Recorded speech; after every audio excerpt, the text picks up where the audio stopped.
책 읽어주는 편안한 엄마입니다. 오늘은 프랑스의 노벨 문학상 수상작가 앙드레 지드의 단편 탕자 돌아오다를 읽어드리겠습니다. 이 소설은 신약 성서에 나오는 탕자의 비유를 모티브로 하여 그것을 패러디한 작품으로서 신약 성서에서는 자신을 회개하고 아버지의 집으로 돌아오는 탕자의 행동을 칭송하는 것에 반해 이 작품에서는 오히려 그의 귀가를 체념과 회의에 빠진 행위로 규정합니다. 그리고 그의 동생의 새로운 가출을 통해 자아 찾기의 의미와 중요성을 보여주면서 그것이 결코 포기하거나 끝날 수 없는 일임을 강조하고 있습니다. 저의 낭독과 함께하는 이 시간이 여러분 모두에게 특별한 시간이 될 수 있기를 소망하며 구독과 좋아요, 알람 설정을 해주시면 감사하겠습니다. 펴낸 곳, 혜원, 지은이, 앙드레 지드, 탕자 돌아오다. 아무도 모르는 나 자신의 즐거움을 위해 예수 그리스도께서 우리들에게 들려주신 비유의 이야기를 나는 여기에 그려놓았다. 마치 세 폭의 연속된 화폭 속에 옛날 사람들이 그림을 그려놓은 것처럼 말이다. 나에게 생기를 불어넣어주는 강렬한 영감은 여기저기 흩어지고 뒤섞인 채 그냥 내버려 두고서 신과 나에 관한 어떠한 승리에 대해서도 증명하려고 하지는 않겠다. 그러나 만일 독자들이 나에게 어떤 연민 같은 것을 요구한다면 내 그림 속에서 그것을 찾아볼 수도 있을 것이다. 마치 그림의 한 귀퉁이에 적혀있는 기증자처럼 나는 탕자와 같이 미소를 짓고 또 한편으로는 두 뺨을 눈물로 적시면서 무릎을 꿇고 있다. 탕자는 오랜 세월을 집을 떠나 행복을 찾아 헤매었지만 끝내 발견하지 못했을 뿐만 아니라 자기가 누리던 작은 향락마저 그다지 오랫동안 지속할 수 없다는 것을 알게 되었다. 탕자는 비참하리만큼 가난의 밑바닥을 헤매면서 자신의 허망한 꿈에 염증을 느낀 듯 하였다. 아버지의 모습, 어머니가 몸을 굽혀 자신을 바라보던 넓은 자신의 침실, 맑은 물이 흐르던 정원, 울타리로 둘러싸여 있어 언제나 그곳으로부터 뛰쳐나오고 싶어 했던 집, 너무나 인색해서 조금도 정이 가지 않는 형, 그 형은 분배받지 못한 몫의 재산을 아직도 자기에게 돌아올 것이라는 기대를 갖고 있을 것이다. 그는 생각하였다. 아버지는 나에게 몹시 노여움을 품고 내가 죽었으리라고 믿고 계시겠지만 나를 다시 보게 되면 지난날의 나의 허물이 있을지언정 아주 기뻐하실 것이다. 먼지투성이의 머리를 숙이고 초라한 몰골을 하고 아버지 앞에 다가가 허리를 굽혀 절을 하면서 아버지, 전 하느님과 아버지께 죽을 죄를 지었습니다. 하고 사죄한다면 아마도 아버지는 나를 일으키면서 얘야, 어서 집으로 들어오너라 하고 말씀하실 것이다. 그러면 나는 어떻게 해야 할까? 탕자는 이런 생각을 하며 경건한 마음으로 발걸음을 옮겼다. 그가 자기 집 지붕이 바라보이는 언덕에 이르렀을 때에는 굴뚝에서 연기가 오르는 저녁 때였다. 그러나 그는 자신의 초라한 모습을 조금이라도 감추려고 어둠이 내려앉기를 기다렸다. 멀리서 아버지의 낯익은 목소리가 들려왔다. 그는 자신도 모르게 무릎을 꿇고는 땅바닥에 쓰러졌다. 그리고 두 손으로 얼굴을 가렸다. 그는 아버지의 아들로서 아버지를 수치스럽게 해드릴 것을 생각하니 부끄럽기 짝이 없었다. 그는 몹시 배가 고팠다. 그러나 그의 낡은 외투 주머니 속에는 그가 지난날 돌보던 돼지 먹이와 같은 도토리 한 줌밖에는 없었다. 집에서는 바쁘게 저녁 식사를 준비하고 있는 모습이 보였다. 그리고 현관 앞 돌층계로 어머니가 나오는 모습이 똑똑히 보였다. 그는 더 이상 그 자리에 머물러 있을 수가 없었다. 그는 언덕을 내려와 뜰 안으로 들어섰다. 그가 예전에 기르던 개는 그를 알아보지 못하고 마구 짖어댔다. 그는 하인들에게 말을 걸려고 하였지만 의심 많은 그들은 슬금슬금 안으로 들어가 버렸다. 그들이 들어가 버리자 주인이 곧 나왔다. 주인은 방탕한 아들을 기다리고 있었는지 그를 바로 알아보았다.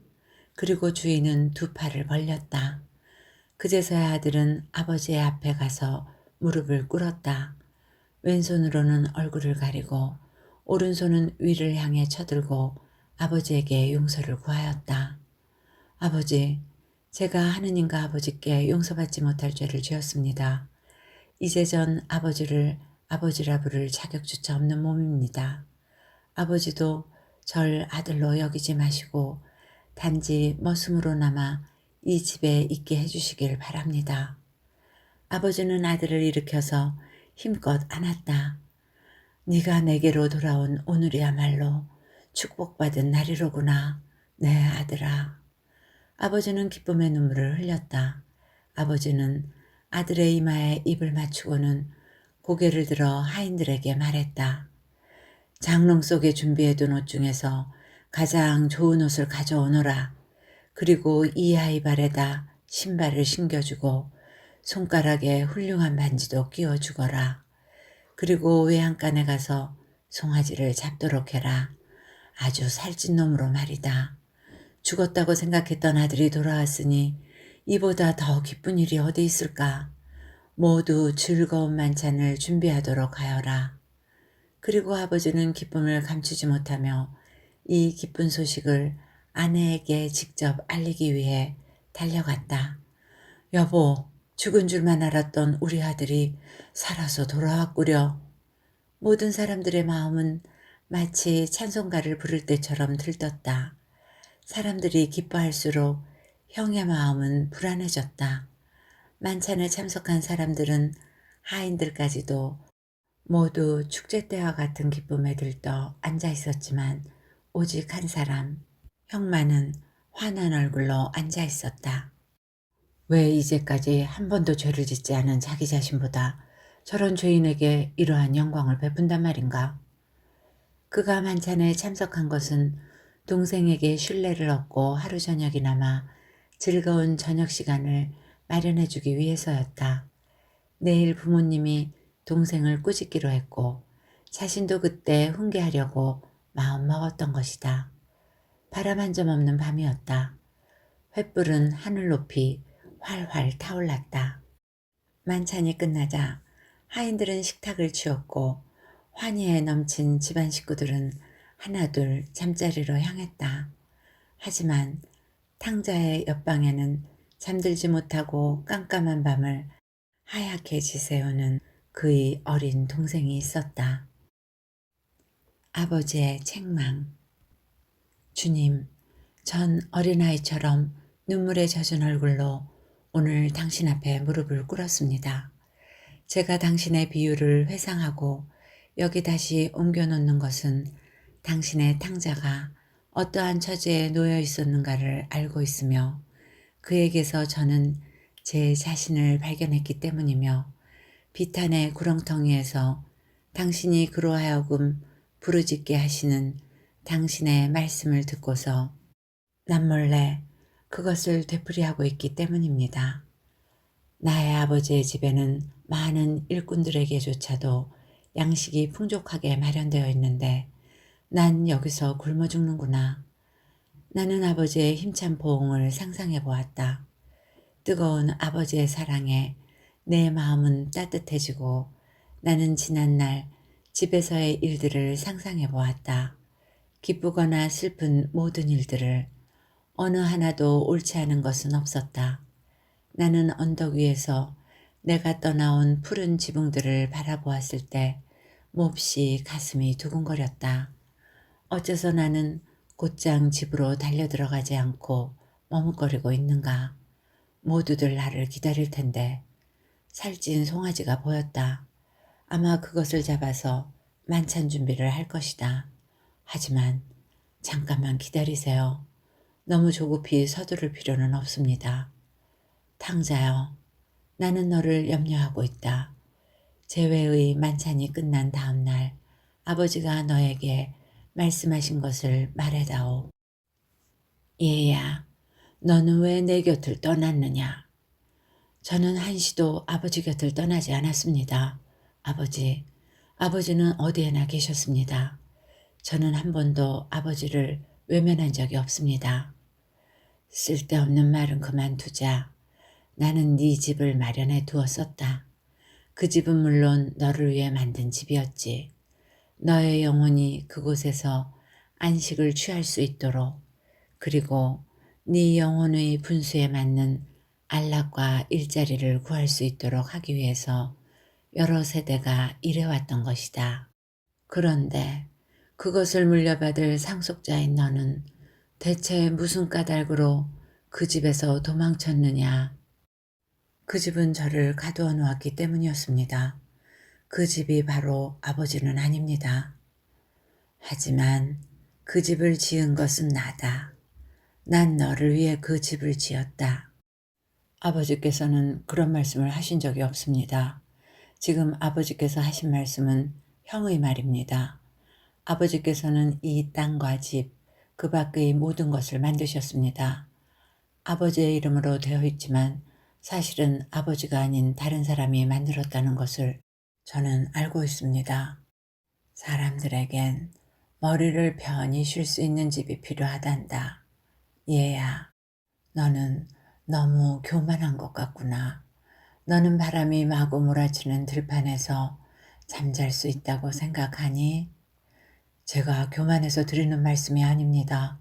저보다 가난한 사람들은 들판에서 자고 있습니다. 그들이야 가난하기 때문이지. 그렇지만 너는 가난하지 않아. 이 세상 어떠한 사람도 부귀를 내팽개치지는 않아. 나는 널 누구보다도 부유하게 해주지 않았니? 아버지, 제가 집을 떠날 때 제 몸에 지니고 갈 수 있는 재물은 모조리 갖고 갔다는 것을 잘 알고 계시겠지요. 몸에 지닐 수 없는 재산이 무슨 소용이 있겠습니까? 너는 네가 가지고 간 그 재산들을 모조리 낭비해 버린 것이지. 저는 아버지의 황금을 쾌락으로, 아버지의 교훈을 환상으로 바꿨으며 저의 순수성을 시로, 저의 엄격한 면을 욕망으로 바꾸었던 것입니다. 소박한 네 부모가 네 마음속에 넣어주려 한 덕성들이 그러한 것들이었더냐. 새로운 정열이 제 마음속에 일어났기 때문에 저는 그것을 아름답게 불태우고자 하였던 것입니다. 성스러운 벌판에서 모세가 발견한 순수한 불꽃을 생각해 보아라. 그 불꽃은 광채를 발했지만 아무것도 태워버리지는 않았다. 저는 모든 것을 불태워버리는 사랑을 알게 되었습니다. 나는 너에게 갈증을 해결하는 사랑을 가르쳐 주려 하였다. 나의 방탕했던 아들아, 도대체 그동안 너는 무엇을 얻었단 말이냐? 쾌락의 추억입니다. 쾌락의 뒤에는 언제나 빈곤이 뒤따르게 마련이지. 아버지, 전 그 빈곤 속에서 아버지가 곁에 계시다는 것을 깨닫게 되었습니다. 빈곤이 너로 하여금 이 애비 곁으로 돌아오게 하였다는 말이구나. 모르겠습니다. 저는 모르겠습니다. 저는 메마른 황야에서 갈증을 가장 사랑하게 되었습니다. 너의 빈곤이 너로 하여금 부귀의 가치를 깨닫게 했구나. 아니요, 그렇진 않습니다. 아버지께서는 저를 이해하지 못하시는군요. 제 마음은 갖가지 시련으로 인해 텅 비게 되자 사랑으로 가득 채워졌습니다. 저는 제물로서 열정을 사들인 것입니다. 너는 내 곁을 떠나서 행복했었느냐? 저는 결코 아버지로부터 멀리 떠나 있다고는 생각하지 않았습니다. 그렇다면 너를 다시 돌아오게 한 것은 무엇이란 말이냐? 저도 잘 모르겠습니다. 그것은 어쩌면 게으름인지도 모르겠습니다. 게으름이라고? 도대체 그게 무슨 소리냐? 사랑 때문에 돌아온 게 아니란 말이냐?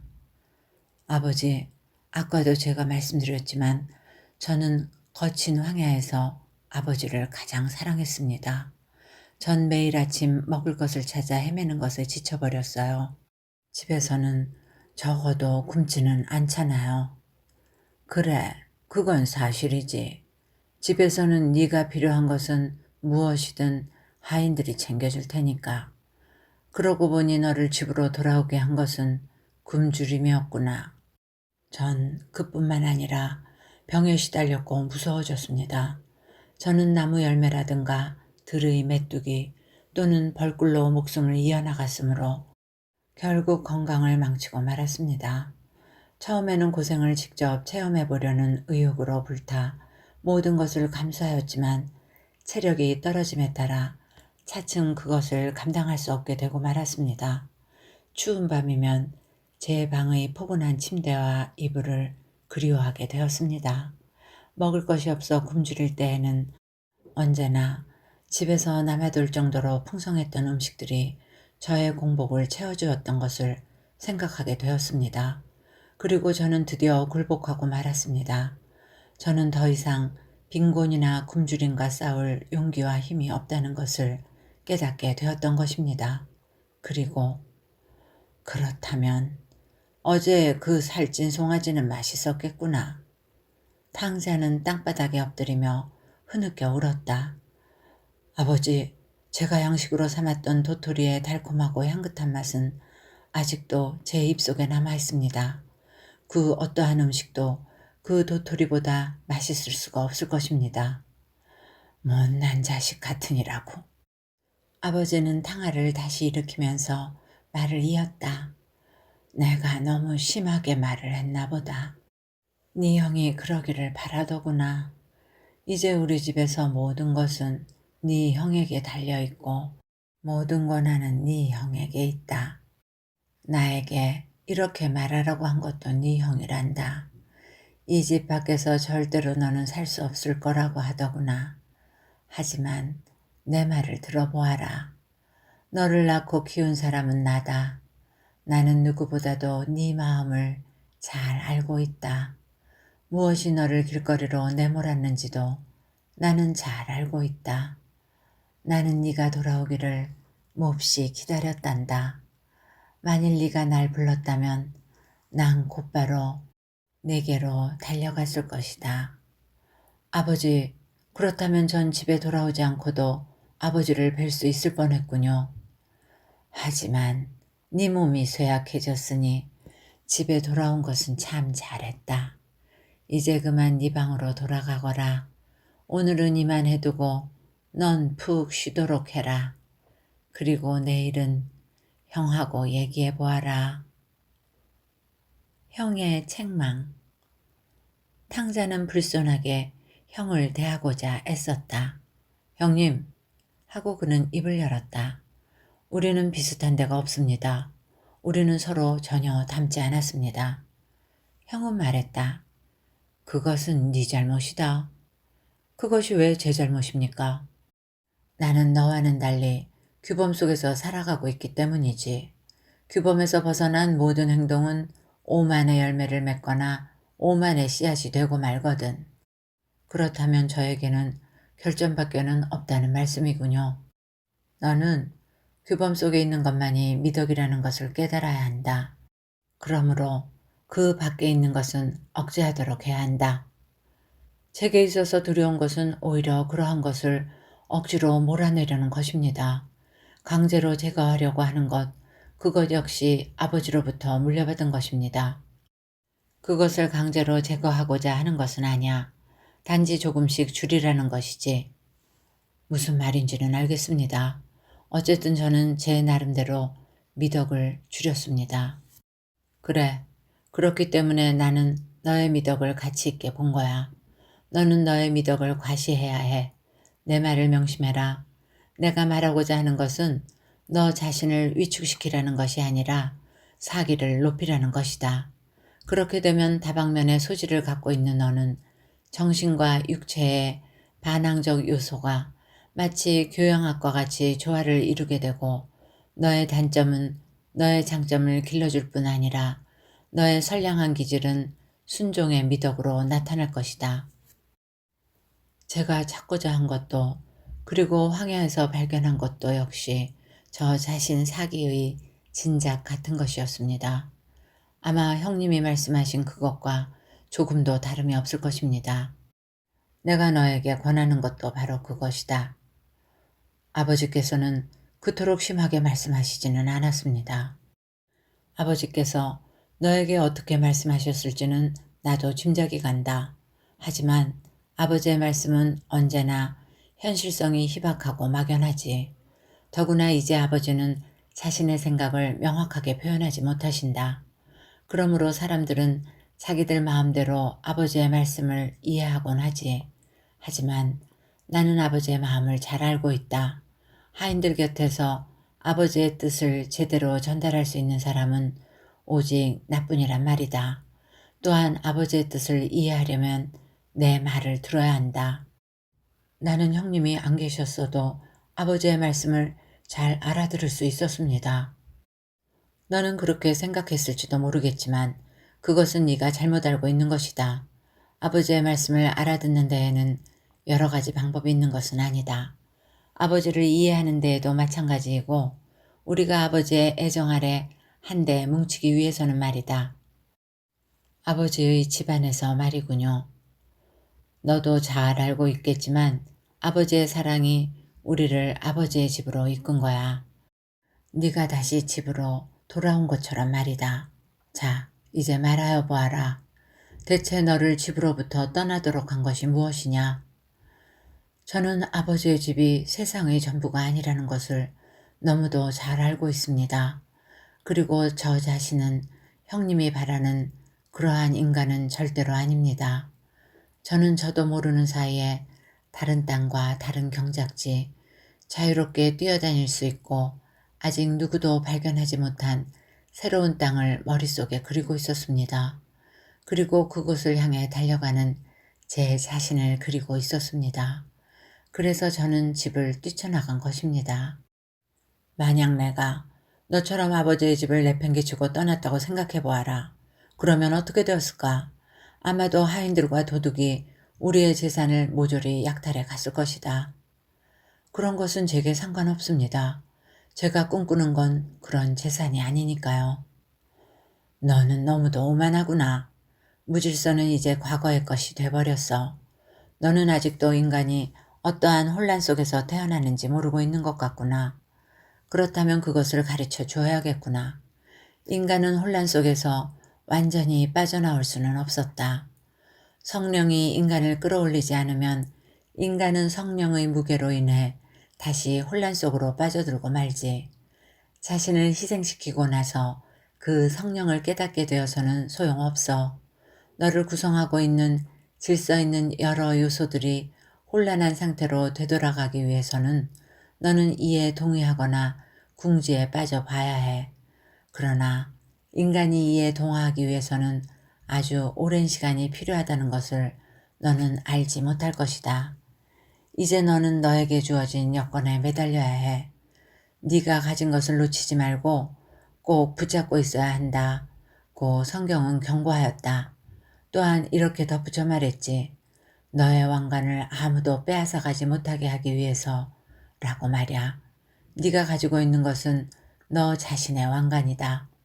찬탈자는 너의 왕관을 노리고 너의 주의와 너의 마음속을 배회하고 있다. 얘야, 힘껏 움켜잡아라. 꿋꿋이 대항해라. 저는 벌써 오래전에 손에 쥐고 있는 것을 놓아버렸습니다. 저는 이제 다시는 저의 재산을 가질 수가 없습니다. 그렇지 않아. 너는 할 수 있다. 내가 너를 도와주마. 네가 떠나고 없는 동안 내가 너의 재산을 지켜왔단다. 저도 성경의 말씀은 잘 알고 있습니다. 형님은 그 구절을 전부 인용하지는 않았습니다. 그래, 그것은 이렇게 계속 이어지지. 나는 승리한 자를 나의 성전의 기둥으로 삼을 것이며 그는 그곳에서 다시는 나오지 않을 것이다. 라고. 그는 그곳에서 다시는 나오지 않을 것이다. 라는 구절은 저를 두렵게 합니다. 그렇지만 그것이 그의 행복을 위해서라면 저도 잘 알고 있습니다. 저도 그 성전 속에 있었습니다. 너는 그곳으로부터 벗어나기는 하였지만 그다지 만족하고 있지는 않구나. 다시 그곳으로 돌아가고 싶어 하니 말이다. 잘 알고 있습니다. 제가 이미 돌아와 있다는 것으로 증명이 된 셈이죠.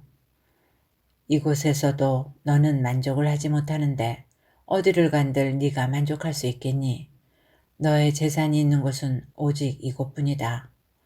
형님이 제 재산을 지켜주신 것은 잘 알고 있습니다. 네가 낭비하지 않은 재산이다. 다시 말하면 우리 공동의 소유인 토지 말이다. 그렇다면 제 개인 소유의 재산으로는 아무것도 없습니까? 그렇지 않아. 아버지께서 어쩌면 너에게 주실지도 모르는 특별한 몫이 있다. 제가 바라는 것은 오직 그것뿐입니다. 전 더 이상은 바라지 않습니다. 건방진 놈. 네 바람은 쉽게 받아들여지지 않을 거야. 그 토지는 우리 중에 가장 운이 좋은 사람이 갖게 될 것이다. 너에게 충고하건대 일찌감치 그것을 포기하는 게 좋을 거다. 아버지께서 미리 분배하여 주신 재산을 너는 이미 탕진해버렸고 또한 너는 파멸해버렸다. 그 외에 다른 것들은 가지고 가지 않았습니다. 그러니까 너는 나머지 것들을 그대로 찾게 되지 않았니? 오늘은 이쯤 해두자. 그만 안으로 들어가 푹 쉬어라. 그래야 되겠습니다. 전 지금 몹시 지쳐 있습니다. 지친 너의 몸에 신의 축복이 있기를.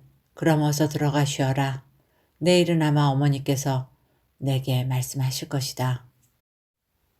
어머니. 둘째야, 네 형의 말에 의하면 너는 아직도 반항심을 가지고 있다고 하던데 나한테만이라도 본심을 털어놓지 않으련 어미의 무릎에 엎드려 머리를 파묻고 이 어미의 손길이 너의 목덜미를 쓰다듬는 것을 느껴보려무나 너는 어째서 그렇게 오랫동안 이 어미를 버려두었느냐. 탕자는 눈물로써 대답하였다. 무슨 일로 눈물을 흘리느냐 얘야. 네가 나에게 돌아온 지금 너를 기다리느라고 나는 눈물을 모두 쏟아버려서 이제는 아주 메말라 버렸구나. 어머니는 저같이 못난 자식을 기다리셨군요. 난 항상 네가 돌아오기를 고대했단다. 그리고 매일 저녁 잠들기 전 나는 생각하곤 했었단다. 오늘 밤에 그 애가 돌아오면 내가 문을 열어줘야지 하고 생각하면 좀채로 잠이 오지 않았지. 그리고 매일 아침 눈을 뜨면 생각했지. 오늘은 그 애가 돌아올지 모른다고 말이야. 그리고 매일 기도드렸지. 내가 매일 그처럼 열심히 기도를 드렸기 때문에 너는 아마도 돌아오지 않을 수가 없었던 모양이다. 어머니의 기도가 제 마음을 돌이키게 했군요. 나를 비웃지는 말아라. 어머니, 전 아주 경건한 마음으로 어머니께 돌아왔습니다. 보세요, 어머니. 저는 깊이 고개를 숙이고 있지 않습니까? 어제 제 생각이 오늘에 와서 아주 헛되지는 않았습니다. 어머니 곁에 와 있으니 이제야 비로소 제가 집을 떠난 까닭을 알게 되었습니다. 다시 또 집을 떠나지는 않겠지. 이제 다시는 집을 떠날 수가 없습니다. 도대체 무엇이 너를 집 밖으로 이끌었느냐? 어머니, 이제 와서 그런 것을 생각하고 싶지는 않습니다. 그것은 바로 제 자신입니다. 너는 우리를 떠나면 행복하리라고 생각했니? 저는 행복을 찾아 나선 것은 아니었습니다. 그럼 무엇을 찾고 있었단 말이니? 저는 제 자신을 찾고 있었습니다. 진정한 저의 모습을. 너는 나의 자식이며 네 형의 동생이 아니더냐. 저는 형을 닮지 않았습니다. 이제 이 이야기는 그만해요. 전 이미 돌아와 있지 않습니까? 아니다. 좀 더 하자꾸나. 너는 네 형과 아주 다르다고만 생각해선 안 돼. 이제부턴 가족들 모두와 닮도록 노력하겠습니다. 마치 너는 체념하듯이 말하는구나. 저 자신이 이질적인 존재라는 것을 느끼는 것은 정말 괴로운 일입니다. 그리고 저의 여행은 저를 몹시 지치게 만들었습니다. 너는 몹시 늙었구나. 무척 고생을 했으니까요. 불쌍하게도 아마도 틀림없이 매일 저녁 너의 잠자리는 마련되지 않았을 것이고 식사 때마다 너의 식탁은 차려져 있지 않았을 거야. 저는 닥치는 대로 먹어야 했습니다. 어떤 날은 아직 익지 않은 과일이나 상한 과일로 줄인 배를 채운 일도 있었습니다. 배고픈 것 외에 너를 고통스럽게 한 것은 없었느냐? 한낮의 뜨거운 태양, 한밤중 뼛속까지 스며드는 차가운 바람, 발이 푹푹 빠지는 사막의 모래밭, 두 발을 피투성이가 되게 하는 가시덤불, 이런 모든 것들도 저의 발걸음을 멈추게 할 수는 없었습니다. 그런데 형님에게는 말씀드리지 않았지만 저는 남의 집 살이를 했습니다. 어째서 그런 사실을 숨겼느냐? 저는 아주 질이 좋지 않은 주인을 만났습니다. 그들은 저의 자존심을 자극하고 저의 몸을 혹사시키고 먹을 것도 주지 않았습니다. 그때 저는 생각했습니다.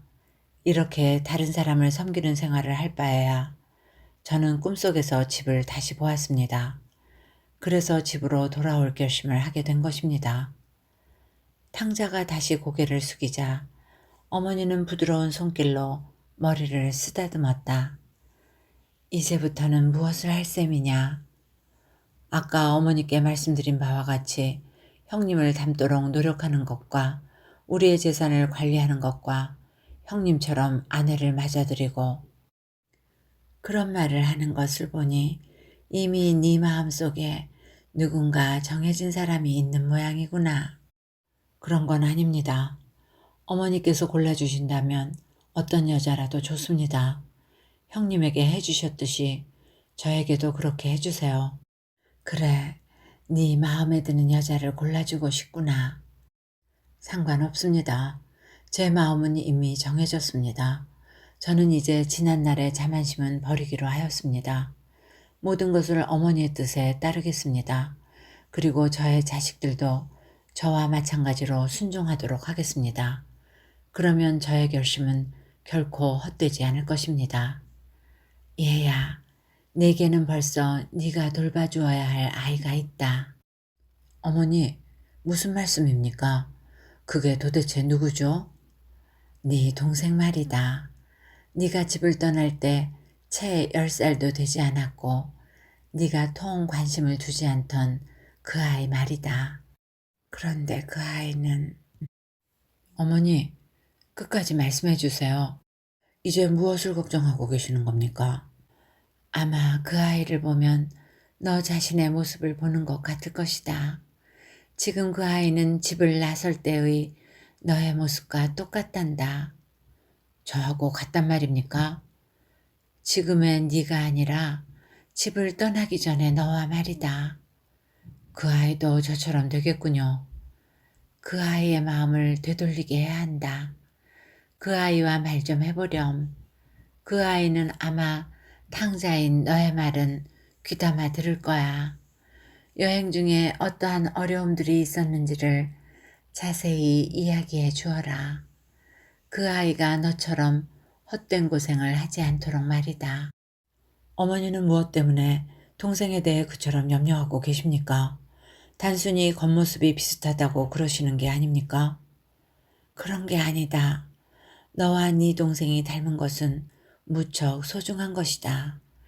애초 너에게는 신경 쓰지 않았던 것들이 그 아이에겐 무척 염려되는구나.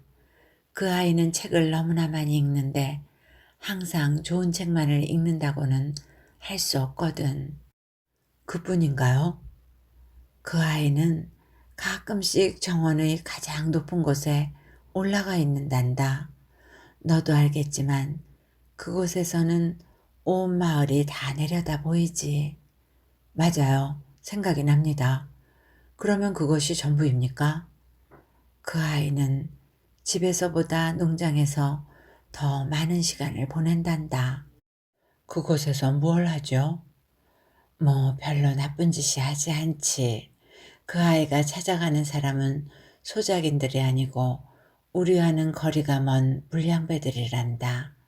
그들은 이 고장 사람들이 아니고 특히 그 중에 한 사람은 멀리서 온 사람으로 그 아이에게 여러 가지 이야기를 들려주는 모양이야.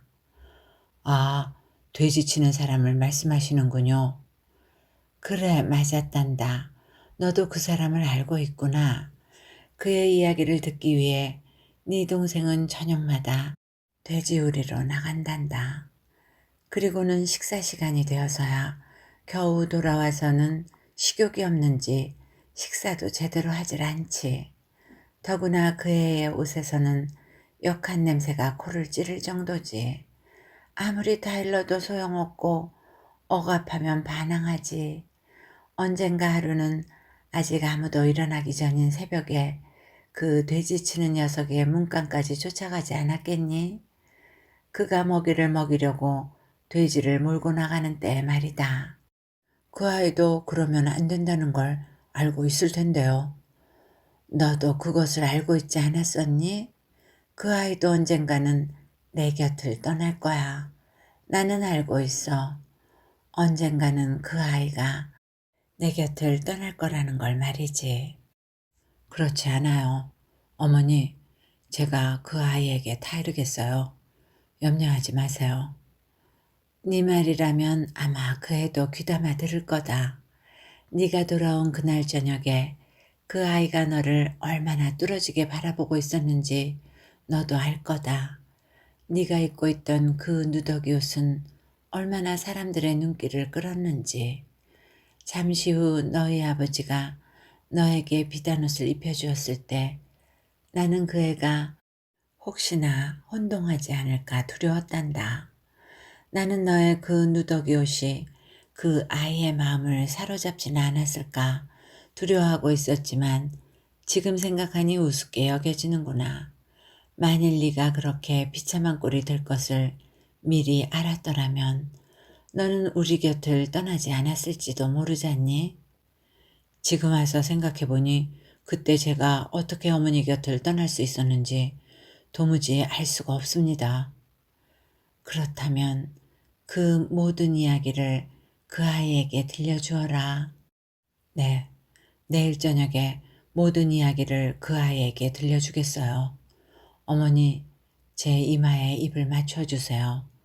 어린 시절 저를 재우기 위해 어머니가 하셨던 것처럼요. 아, 졸음이 오는군요. 어서 가서 자거라. 나는 너희 모두를 위해 기도를 드리러 가야겠구나. 동생과의 대화. 손에 램프를 든 탕자는 그의 방 옆에 있는 넓은 방으로 들어갔다. 그의 동생은 얼굴을 벽 쪽으로 돌리고 침대에 누워 있었다. 탕자는 침대 옆으로 다가갔다. 만약 동생이 자고 있다면 깨지 않도록 낮은 목소리로 이야기를 시작했다. 난 너에게 이야기를 하고 싶구나. 하고 싶으면 하면 되지 않아요? 누가 못하게 합니까? 나는 네가 잠든 줄 알았거든. 잠들어야만 꼭 꿈을 꿀 수 있는 건 아니잖아요. 꿈을 꾸고 있었던 모양이로구나. 그래, 어떤 꿈을 꾸었니? 형님이 관계할 바는 아니에요. 꿈을 꾸고 있는 나 자신도 이해할 수 없는데 어떻게 설명할 수 있겠어요? 꿈이 선명하지 못한 모양이구나. 그래도 한번 나에게 이야기해 준다면 내 나름대로 설명해 보도록 하마. 형님은 자신의 꿈이나 잘 간수하세요. 제 꿈은 상관하지 말고요. 전 자유로운 게 좋아요. 형님은 여기에 무엇하러 왔나요? 잠자는 저를 방해하려고 왔나요? 너는 지금 잠자고 있었던 게 아니야. 나는 너와 조용히 이야기를 하려고 온 거야. 저에게 무슨 할 얘기가 있으신가요? 이젠 없다. 네가 그런 투로 나를 대하는데 무슨 말을 하겠니? 그럼 안녕히 가세요. 탕자는 문 쪽으로 다가갔다. 그는 방안을 희미하게 비치는 램프를 땅바닥에 내려놓고는 되돌아와 침대 머리맡에 앉았다. 그리고 어둠 속에서 돌아누운 동생의 이마를 한동안 쓰다듬었다. 내가 지난날 형님에게 한 것보다 더 투명하게 대하는구나. 나도 너처럼 형에게 대들곤 했었단다. 동생은 벌떡 일어났다. 말해보세요. 큰형님이 저한테 가보라고 형님께 시키셨죠? 아니다. 큰형님이 아니라 어머니란다. 당연히 그러시겠죠. 형님이 자진해서 오실 리가 없죠. 하지만 나는 너의 친구의 입장으로 온 것이다. 침대 위에서 몸을 일으킨 동생은 탕자를 뚫어지게 쳐다보았다. 우리 집 식구인 형이 어떻게 제 친구가 될 수 있어요? 너는 큰형님에 대해서 오해를 하고 있구나. 큰형님 이야기는 더 이상 하지 마세요. 저는 큰형님이 몹시 싫어요. 그를 생각만 해도 우라가 치밀어요. 제가 형님께 불손하게 대한 것도 다 큰형님 때문이에요. 어째서 그렇지? 형님은 이해할 수 없을 거예요. 그래도 말해보려무나. 탕자는 동생을 품에 안고 달랬다. 동생은 형이 하는 대로 가만히 있었다. 형님이 돌아오시던 날 저녁 전 잠을 이룰 수가 없었어요. 밤새도록 생각하고 또 생각했죠. 저는 또 다른 형님 한 분이 있다는 것을 그동안 깨닫지 못하고 집 마당으로 영광에 쌓인 모습으로 형님이 걸어오는 것을 보았을 때 제 가슴은 부풀어 오르고 얼마나 뛰었는지 모를 거예요. 나는 그때 누더기 옷을 걸친 초라한 모습이었는데 그래요. 저는 그런 형님을 보았어요. 하지만 형님은 영광에 쌓여 있었어요. 그리고 저는 아버지가 형님의 손가락에 반지를 끼워주시는 것도 보았어요.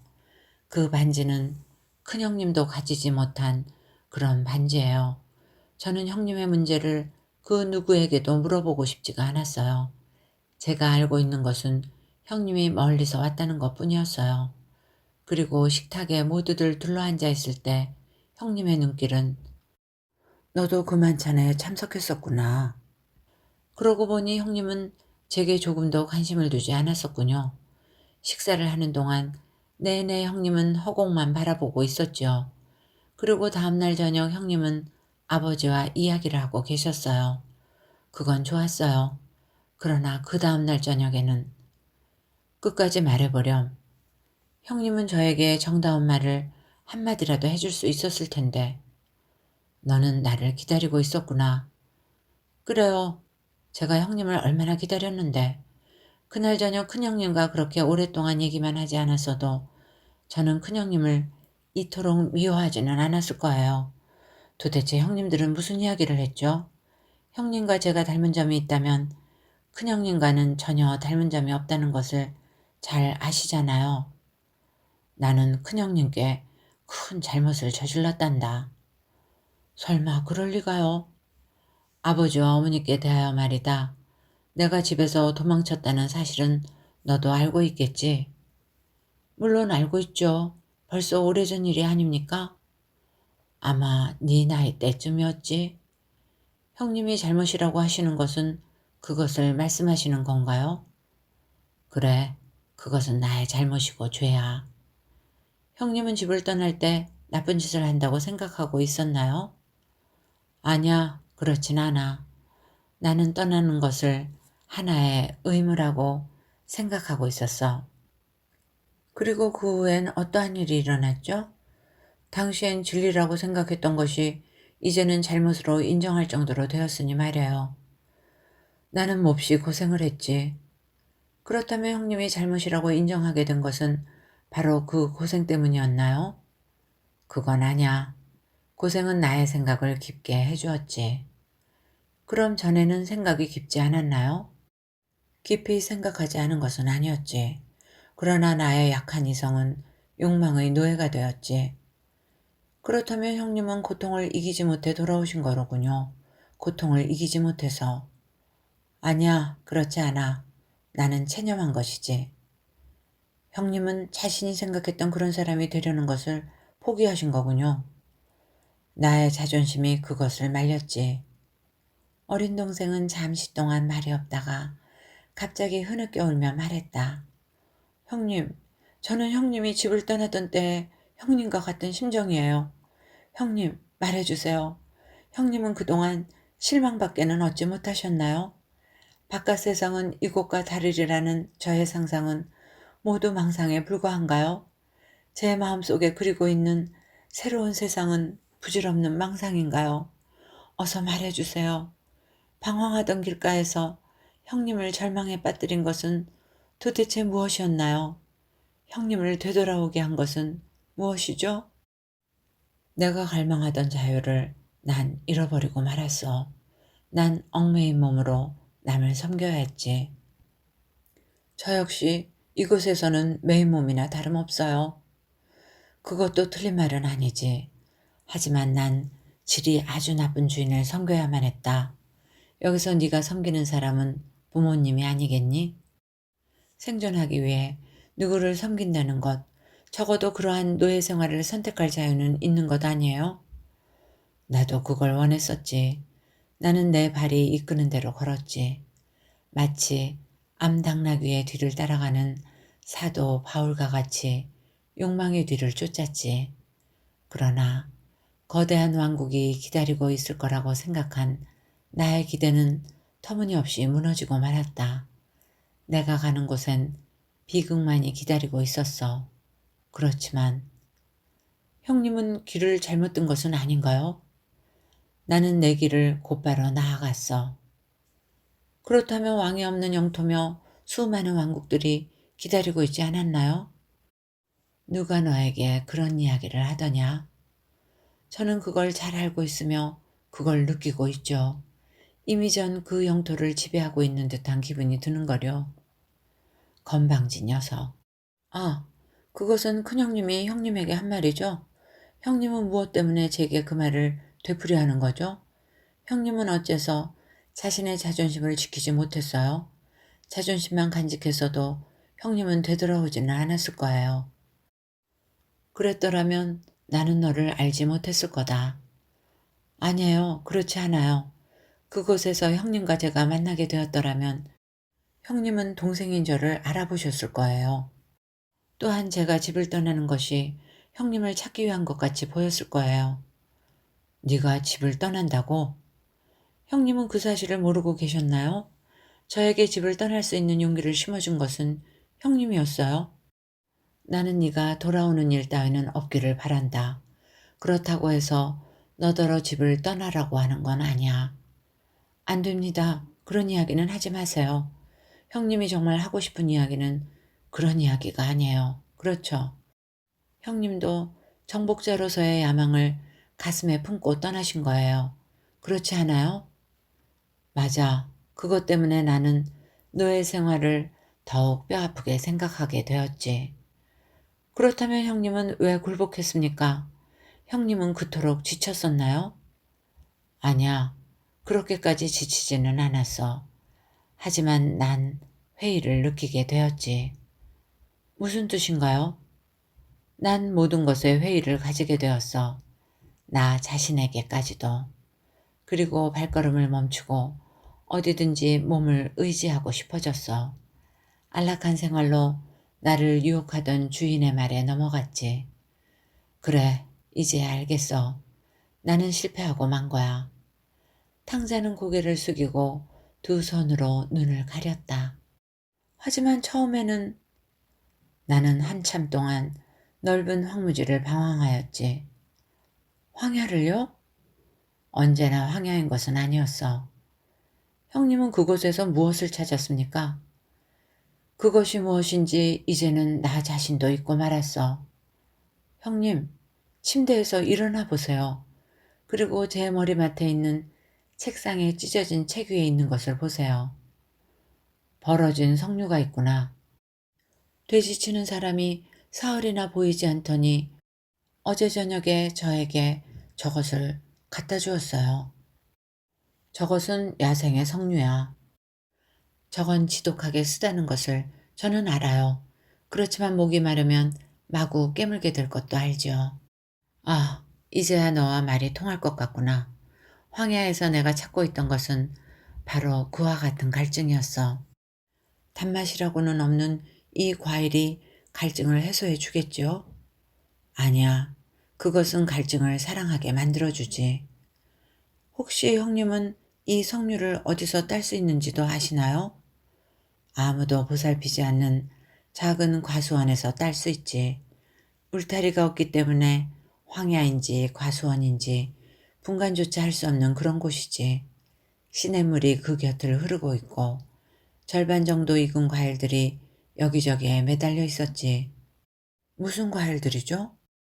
우리 집 뜰에 있는 과일과 같은 것들이지만 모두가 야생의 것이지. 그날은 몹시 더웠단다. 제가 오늘 저녁 왜 형님을 기다리고 있었는지 아세요? 저는 오늘 밤 날이 새기 전에 떠나려는 거예요. 동이 트기 시작하면 저는 허리를 단단히 동여매고 집을 나설 거예요. 그래서 오늘 밤에는 신발도 벗지 않았어요. 뭐라고? 나도 이루지 못한 것을 네가 이루겠다는 거냐? 형님은 저에게 길을 열어주셨어요. 어떠한 어려움이 닥쳐도 형님을 생각하며 힘을 얻을 거예요. 나로서는 너에게 감탄할 수밖에 없구나. 너는 나를 잊어야 한다. 너는 무엇을 가지고 나설 거니? 동생인 저에게는 유산이 조금도 주어지지 않는다는 것을 알고 있지 않아요. 저는 아무것도 안 가지고 떠납니다. 그게 오히려 낫지. 그런데 형님은 창가에서 무엇을 쳐다보고 계십니까? 돌아가신 우리 조상들이 누워 계신 정원을 보고 있다. 형님, 소녀는 침대에서 일어나 탕자의 목덜미를 두 팔로 감는다. 그의 팔은 그의 목소리처럼 부드러웠다. 저와 함께 떠나요. 나는 이대로 내버려둬라. 나는 여기 남아서 어머니를 위로해 드려야 해. 내가 없으면 너는 더 용감해질 거야. 이제 시간이 됐구나. 날이 밝아온다. 소리내지 말고 조용히 떠나거라. 얘야, 나를 한 번만 안아다오. 나의 모든 희망을 가지고 떠나는 아우야. 용기를 내어라. 그리고 여기 남은 사람들은 잊어버려라. 나도 잊어버리련다. 다시 돌아오지 않기를. 조용히 가거라. 내가 등을 밝혀주마. 대문까지 함께 가주세요. 현관계단을 조심해야 해. 이야기는 여기까지입니다. 이 이야기는 신약 성서에 나오는 탕자의 비유를 모티브로 하면서도 그 주제와 결말은 정반대를 지향하고 있습니다.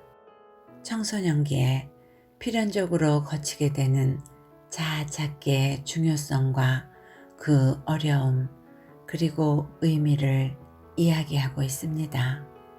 어떻게 들으셨는지요? 여러분 모두에게 좋은 시간이 되었기를 바라며 오늘도 행복하세요.